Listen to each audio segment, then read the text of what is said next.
Sinambithe sizwe grace. Namhlanje kufika abahlukile ke. Right ke asenzeni kanje. Chapter 3. For everything there is a season. A time for every activity under heaven. That is a scripture of the day. Ngicela ukuphinda futhi nizosizama nangesizulu lapho.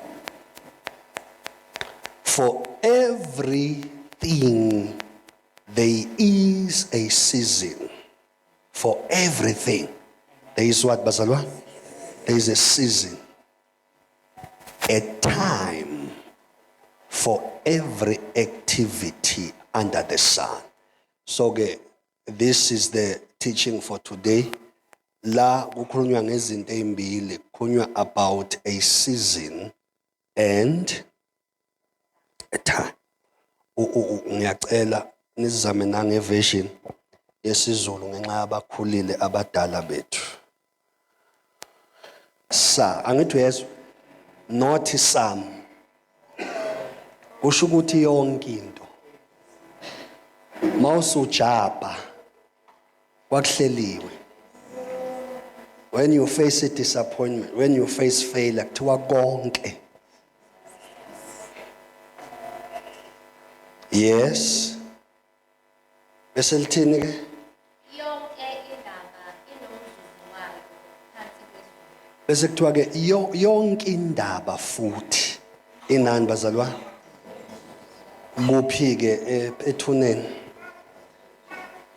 Ezulwini bazalwa? Bele iBhayibheli mawulifunda boba careful. You must read word by word. Ungazi usishuma izinto engekho. Thiwa yonke indaba inani bazalwane? Inomzuzu wayo. Iphi location yale ndaba yomzuzu? Shute emhlabeni wabaphilayo. Namhlanje ngifisa sixoxe about the God of works and time. So it's the title of the message. The God uNkulunkulu wemisebenzi nezikhathi. That's the message for today. And kulesifundiso we will zoom in closely kulento ebizwa ngokuthi isikhathi. Ake sithi isikhathi. Ngesingisi kuthiwani? Time. Lesixhosa bathetha bathi ntoni? Ixesha. Thini bethu lesisuthu bathi kinako. Engasishaya. Hallelujah. So we're going to talk about that gafushane bese ngi-attenda labazalwane that I have to attend. Hallelujah. So for everything bazalwane, for everything, there is a season. For everything, there is a season. Mhlambe, if the Lord permits, we will go deeper to check ukuthi umuntu emhlabeni ubambisana kanjani noNkulunkulu. Because when God created the times and seasons, yena into abeseyenza, he lived outside. That is why God is not confounded by time. Bangcwele angithi manje ngifuna ukuqeda. uNkulunkulu akadefine yini? That is why even when you are praying uthandaza, when you are under pressure because you are looking at time, but if faith ifike ikukhumbuza ukuthi you are praying to God who lives in eternity. That is why ngoba desinenkonzo phakathi neviki we discovered ukuthi God He's the master of time. uNkulunkulu, as much as he is above time, but he respects time. That is why yonke into ayenzayo uyenza within time. Bazongicela nihambe nami ngoba namhlanje ngeke uNkulunkulu, as much as ephila ngaphandle kwezikhathi, but naye zonke izinto azenzayo uyasihlonipha isikhathi. Nikhona bazalwane? 2, uNkulunkulu esimkhonzayo, he is not defined by time, yet he is able to honor and respect time. Senze isibonelo ngoJesu ukuthi uJesu he was able ukukhanda iwayini in a space of a second. Wakhanda iwayini elithatha 13 years ukuthi libe njeya. uNkulunkulu noma uJesu esiprovela ukuthi I'm a God of time. That is why uyabona uNkulunkulu mayethi ubusha bakho buyabuyiswa njengokhozi. Isikhathi nama seasons have taken away your youth. Your own failures, your own mistakes have taken kuntshontshile ubusha bakho. Bazwane niyazi ukuthi ubusha is a gift. iBhayibheli belingeke lithi zithokozise ngoJehova ebusheni bakho kungakafiki isikhathi la uzothi khona akukho mnandi. So ke ubusha is a gift too. Ubusha, it's a type of a time that you are given so that you can work.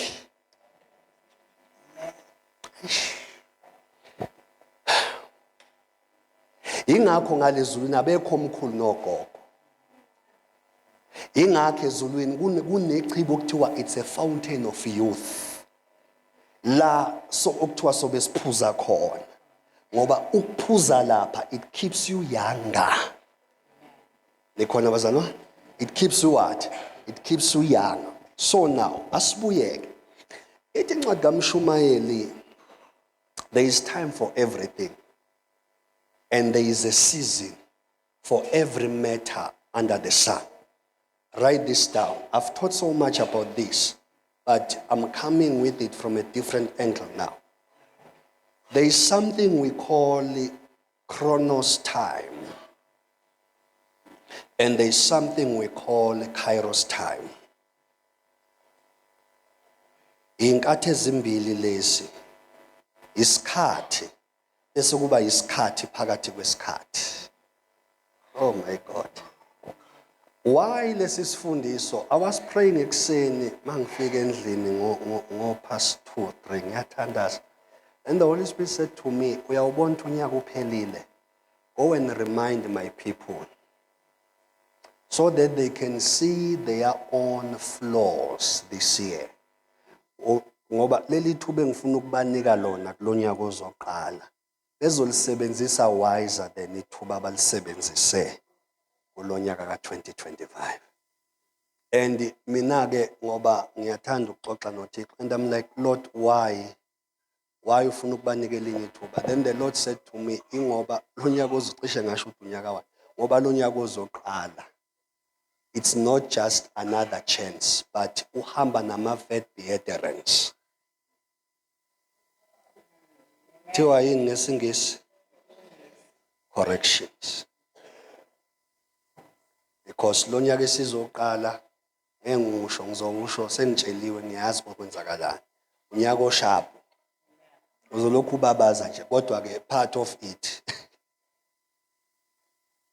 Kuzoba ne period where you are given ithuba to do some correction. Angazi noma nenza njani mina. Kusho ukuthi kunezinto that God will hold. Kunama consequences that will be holded. So that you can quickly correct. Once uNkulunkulu wabona ucorrectile bese athi release. Ithi uma ifika iconsequence kuwe ingabi senza lento ade kumele iyenze. So the Lord said I must teach about time, the importance of time and understanding our seasons. So we have Kairos and we have Chronos. Hallelujah. Igama okay, uChronos uhlobo lwesikhathi, ilesikhathi esikala ngaso ukuthi uDecember. Siyaqala uDecember kusasa, angibazalwa. So uqala nini kusasa? Ulosingaki namhlanje Sunday. Yes, i1 kusasa siqala in uDecember. That is Chronos. Lento ukuthi u2025 yini bazalwane uChronos. Lento ukuthi u11:30 manje yini leyo nto. uChronos we measure by isikhathi esisibukayo. Ukuthi uLwesithathu, uLwesine, uLwesihlanu. There are 5 days, there are 7 days in the week. There are 12 months in the year. Uyabona? There are 12 hours in the day and there are 12 hours in the night. Angithi uyabona? Sikala kanjalo. Chronos has to do with isikhathi ukuthi I'm 15 years now, I'm 39 years, I'm 40 years, I'm 60 years. That is chronos. It is a general time. So ke malithi iBhayibheli for everything there is a time. It speaks of chronos. Ukuthi lo nyaka wonke ka 2025 it was a chronos. Isikhathi osinikeziwe. Ilesikhathi okukhala ialarm bese uyavuka ekseni uthi awusekusila ke ngivuke ngiye emsebenzini. It's a chronological time. Then within the time we have what we call kairos. Ukairos isikhathi phakathi kwesikhathi. Time within time. Ukairos ke uyini yena? Ukairos, it is a time. Okuthiwa inkathi, a season. And season idalwa ukuthi esikhathini wenzeni. Ake ngiphinde futhi. Inkathi come as a result yokuthi esikhathini wenzeni. Because angithi inkathi it's a season. Isikhathi yini? It's time. Isikhathi. Njengamanje uDecember, people bayatshala engadini, bayatshala ensimini kuyalinywa. Why benza lo msebenzi? It is because of chronos, isikhathi sokutshala. Hallelujah. But mase sibuka ukuvuna kusona isikhathi, but inkathi it's a season. Ukuvuna kulethwe ama results ukuthi bekutshaliwe. So esikhathini sokutshala we are on a chronos time because chronos noma isikhathi osinikiwe isikhathi sokusebenza. Ubani ongayiphinda lento engisho la? Chronos isikhathi sokusebenza. You labor. Mighty Jesus. Yabo nje unyaka uyaphela. From January you were on chronos as a student. Ngoba kuzo December kuzophuma report which is the season. Season izothi uphasile noma ufailile. Because kairos define ama moments. Ngiyacela bangigadele izingane ziyangiphazamisa. Hallelujah. So we have kairos, then we have what? We have chronos. Chronos isikhathi osinikiwe to work. I hope you are writing this down. Awuphinde emva kwami. Chronos yini bazalwane? Isikhathi osinikiwe to do what? To work. But kairos is a defining moment. Ila khona usuthola ama returns ngokusebenza kwakho. Many a time we have seen abantu bethi looking forward to kairotic moments without working on a chronological time. We have believers who pray, who fast. Uyabona? Bayamthemba uNkulunkulu, but umbuzo uthi the time you are given the chronos, which is a time to work, what works have you done? Again, ngithathe a simple scripture. Lithi iBhayibheli, the Lord will bless the works of your hands. Angithi bazalwane, uNkulunkulu uzokwenza njani? Umsebenzi wezandla zakho. Ukubusiswa komsebenzi wezandla zakho, that is a seasoning art. Because a season has to do with fruits of your labor. But before the fruits of your labor are there, first there must be a labor. And the labor ilento esithi ke ifola under chronos. Isikhathi. Lithi ke iBhayibheli, for everything there is what bazalwane? There is time for everything. Mawehla nawo lencwadi uzokutshela baba ukuthi kunesikhathi sokutshala, that is chronos. Bese athi kunesikhathi sokuvuna okutshaliweyo, kairos. Ngoba ikairos isikhathi that has to do with ukuvuna what you have planted.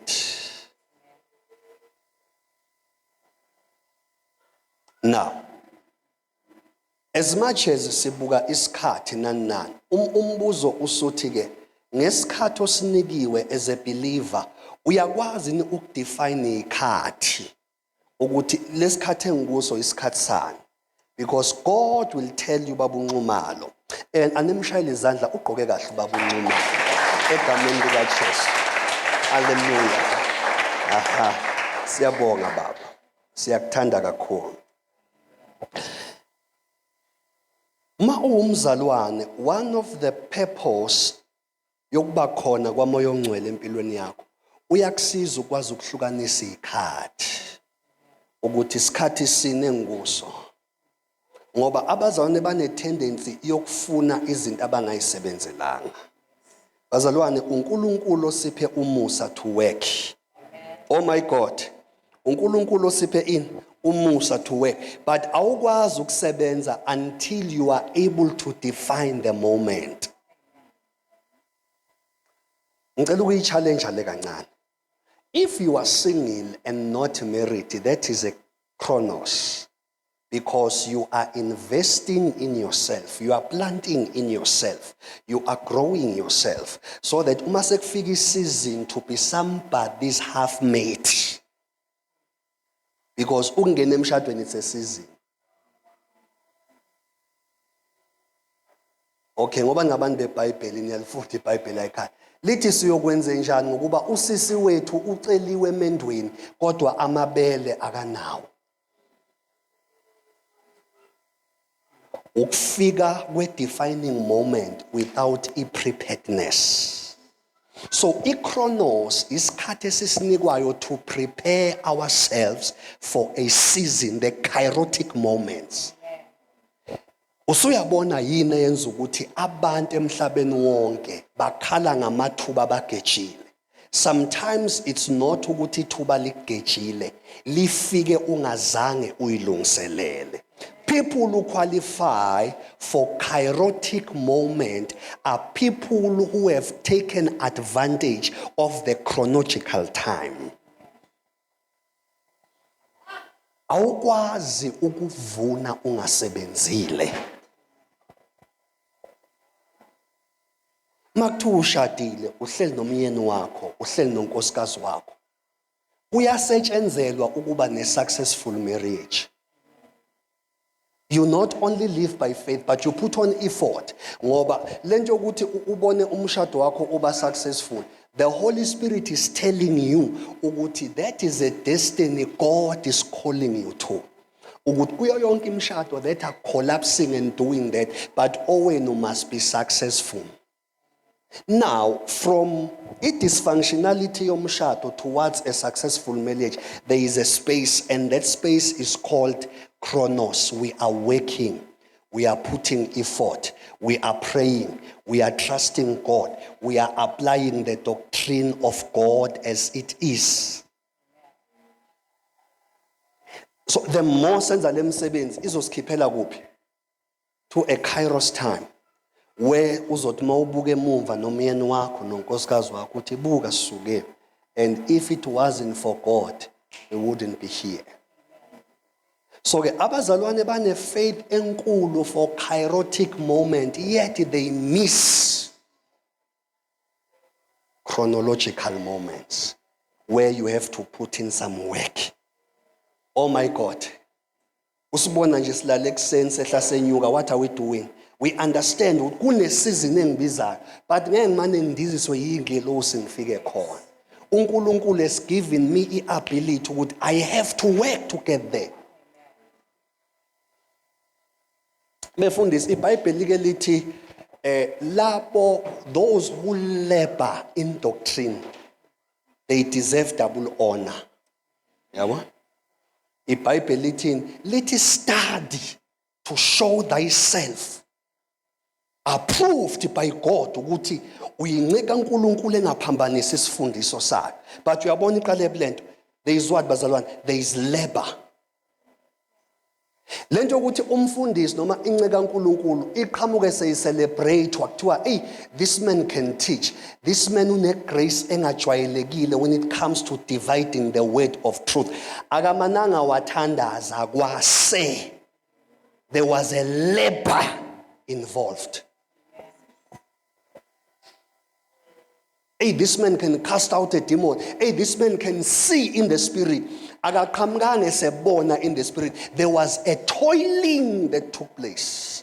That is why God got James E.T. Faith without works. File. Uzathi okay, when uthi uyakholwa lalela namadimoni ayakholwa futhi wona akholwa okudlula wena ayathuthumela makubizwa igama. Wena makubizwa igama update status uxhafuza ithi ichapis. Wathi lalela wena woza nokukholwa kwakho mina ngizokutshengisa ukukholwa kwami ngemisebenzi. Hayi ukukholwa ne uthi ngizokutshengisa ukukholwa kwami through works. Somebody say we work. We labor. But you don't just become. Mawucabanga ukuthi uvela uvumbu kusuyiyo into empilweni uyogcina uyi-cheerleader, umuntu ohlale celebrate abanye abantu. When you will remain in one space. Awuphinde futhi wathi we labor.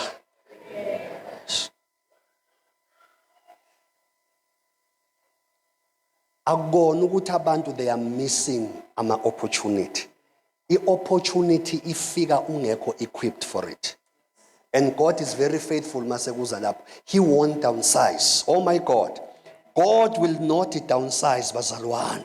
uNkulunkulu is very careful abantu abanika amathuba empilweni. uNkulunkulu akaniki noma bani ithuba. Unika abantu who have shown themselves approved because of their labor. Bekholwa ngoba ukukholwa ukuphusha ukuthi usebenze.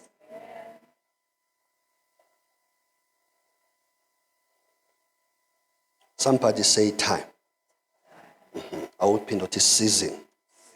So before kufika isizini yakho kuzoqala ini? Isikhathi. Isikhathi masifika sibhalwe igama eliyi-1. Work, work, work.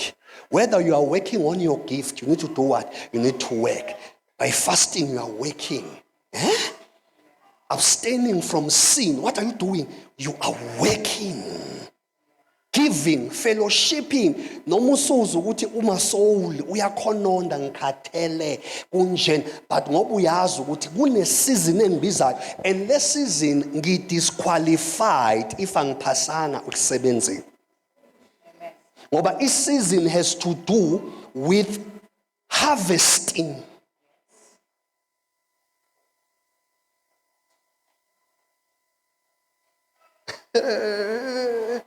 La esikhathini uyazi ukuthi there are sacrifices you have to do. Ukuze makufika isizini yakho kube ukuthi awukweleti lutho, ama dividends uzowathola ephelele njengoba enjalo. Ama returns nekuthiwe kunama penalty ukuthi for the last 3 months wena wenze ngendlela yakho. So we are subtracting some. Hallelujah. So we do what bazalwane? Siyasebenza. Kunabantu ababona beze enkonzweni. Every time kuhlanganywe labayeza, ungayithe bathanda ukusonta kanti abekho ekusonteni. Ba understand ukuthi isikhathi esivumayo. Isikhathi esivumayo. Kunabantu ongababona be faithful to their ministry. Ngisho izimo seyibashaya athi no, but I owe it to God. Kwenze njani? They are in a chronological moment because kune kairotic moment ebabizayo. Ngizokungiphinda le. Sinenkinga yabazalwane who are looking forward to a season yet they are missing isikhathi to labor. Bazalwane, may God help us to discern the times. Oh my God. Oh my Jesus. Kwafika indle domain kwathiwa izoba u-300,000. Immediately kuphuma i-price tag kwase kuchaza ukuthi kuba ebandleni lase-Christ Domain a chronos time has come to labor. Ngoba isizini ithi lapha ekugcineni we have the ownership of the house. Awumani usuke from here ugxumela usuzothi I own the house. Umbuzo uthi between iprice ebekiwe emalini noku-owner lendlu, where are the footprints of Chronos? Ila khona ke uyabona la ekusebenzeni when you are approaching your season. Ila khona u-understand ukuthi sacrifices are the order of the day. Abantu who are able to enjoy ama-seasons abo without any, lithini iBhayibheli lithi isibusiso sikaJehova. It is a season. Isibusiso sikaJehova senze njani? Siyacebisa tu asinezeli nangosizi. Ungambuka umakhelwane vele umbuze nje ubheke mina uthi are you discerning times and seasons? Ungambuka manje uzokubuka ngelinyiso umbuze uzoyiphendula yena.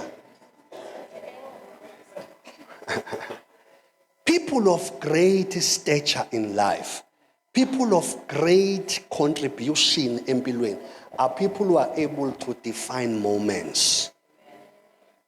This is a time for me to work.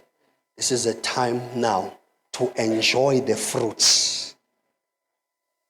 Ngicela ukuphinda futhi. Sinenkinga yabazalwane abane-faith enethemba lensangu. Abajumpa from working bafuna ukuqathakela to a season of harvest. Abazalwane, they are looking forward to a season of harvest. Umbuzo uthi, the seeds that you were carrying, how did you scatter them?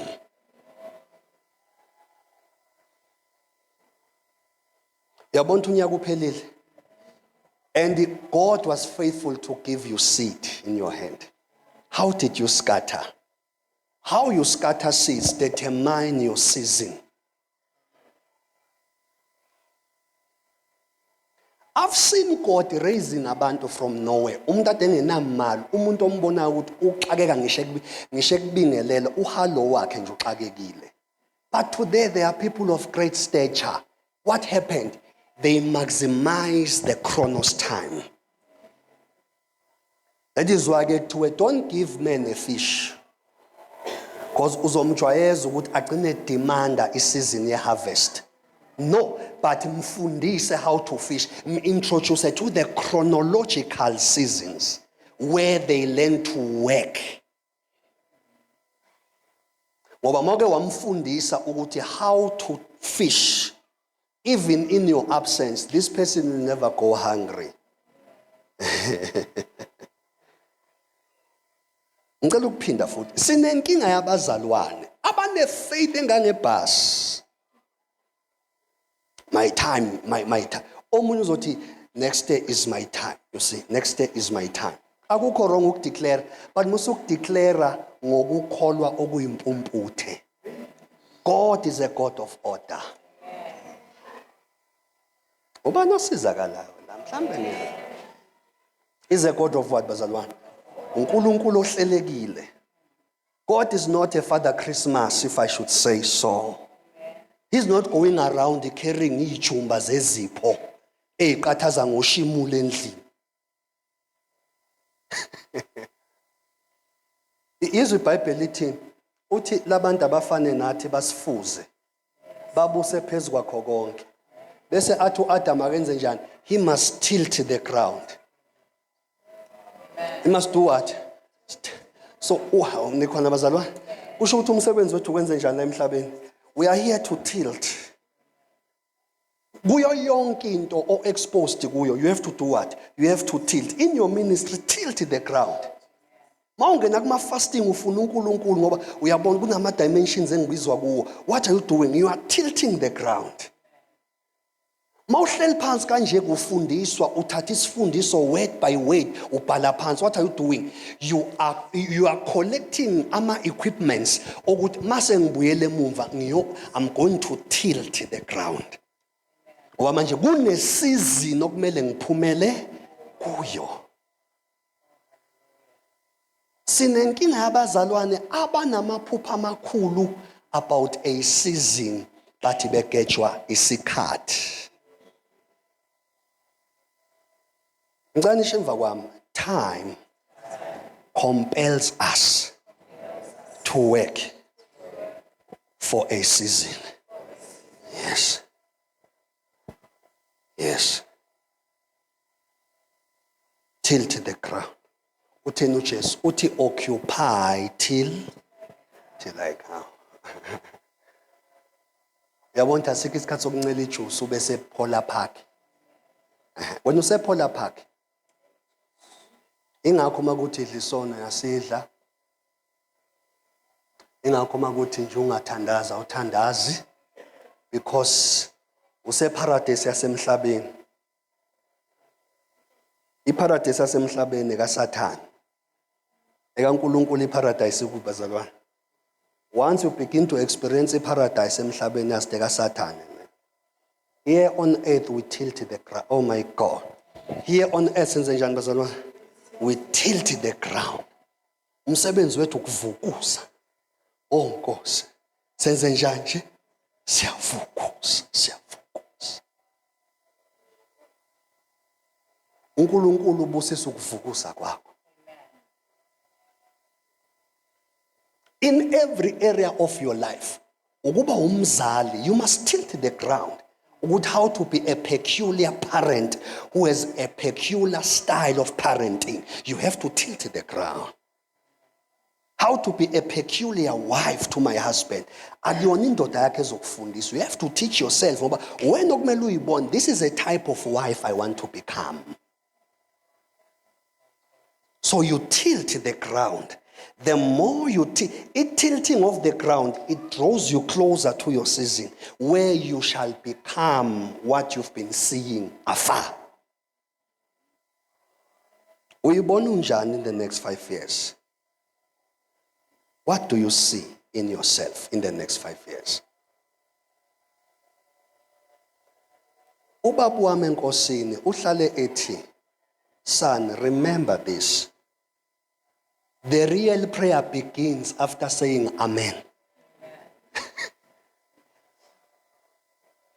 Lord, give me the grace to love.